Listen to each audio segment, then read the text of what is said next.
Here I am, waiting for death.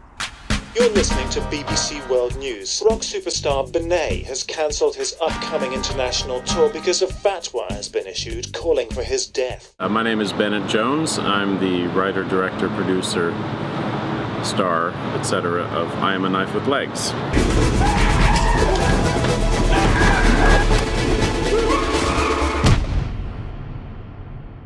I Am a Knife with Legs is a comedy about international pop star Bennett, who is hiding from an assassin in Los Angeles with his manager, Beefy.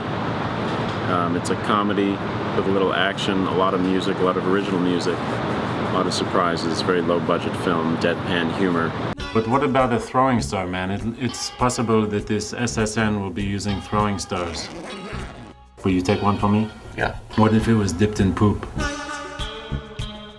Bennett is a comedic character that I developed for a stand-up act years ago, with some music as part of it, and it's just a sort of arrogant, delusional guy with a funny accent doing this deadpan comedy, and gradually the act developed and I wrote more and more songs. The songs got better, and I thought, why not make a feature film starring this guy? Maybe we ought to start working on a strategy. What's our strategy?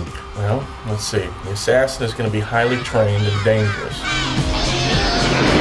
So we're going to need a good strategy. Like what? Like you run. Death is close. I was working on one of the sequences where Beefy, the manager, is trying to tell, in the early draft of the script, he's telling Bennett that to get ready for this assassin, he's going to have to prepare.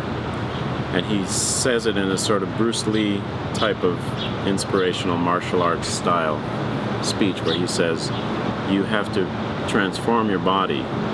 You have to become a knife with legs. You can also fly, and he just adds one silly thing after another.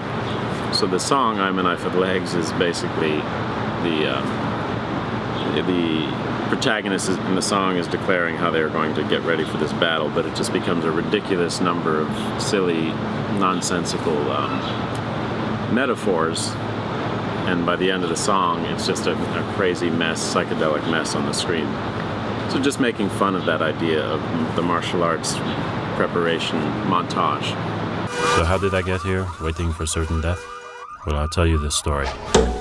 These little inserts, we cut to a shot of guitar and a knife just going into it. I did the knife throwing, by the way. It's just a device I stumbled across that I thought was, we never know who's throwing these knives and why. It's just a kind of a transitional element, almost like in Jerry Seinfeld when between scenes they'd cut to the outside of the apartment, hear a little bass line. It's sort of like that, but it sort of reminds you of the theme. It's a little funny, a little weird. And the film is filled with these sorts of things that just occurred to me as interesting, so I chucked them in there, because no one's telling me what to do. Oh my God, it's Bennett! You got the apple!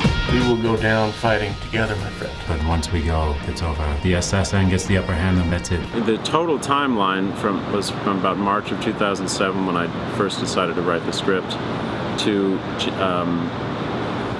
the world premiere here in July, though I submitted it in January. So just under 7 years before I sent that DVD off. Now, during that time, I would take a year off from the project and do something else. So it's not, there are plenty of gaps. In terms of shooting, it's about 13 days spread out over 2 years. So we'd shoot a couple of days, and then I'd do some editing, I'd work on something else. And in terms of the music alone was about a year and a half work just to do that. The challenges I faced were many. The biggest was just technical.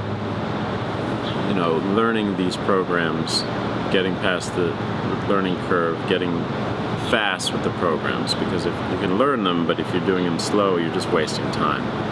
That was a big challenge. Another big challenge was just working with the tiny amount of money I had.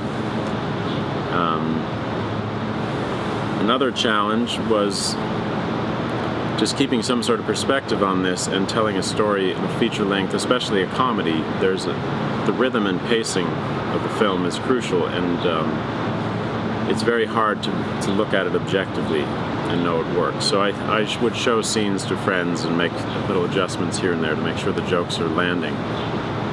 That's a real challenge, because a lot of first-time filmmakers tend to let things go too long, tend to over-explain scenes. But you learn that, how little you need to let the audience know for the joke to land. It's less is more in a lot of cases. And the final challenge was just sticking with it. It took thousands of hours, and there were many extremely frustrating moments of just dealing with the technology and everything. Fantasia is the first film festival that this has appeared in. This is the world premiere, was the world premiere on the 25th.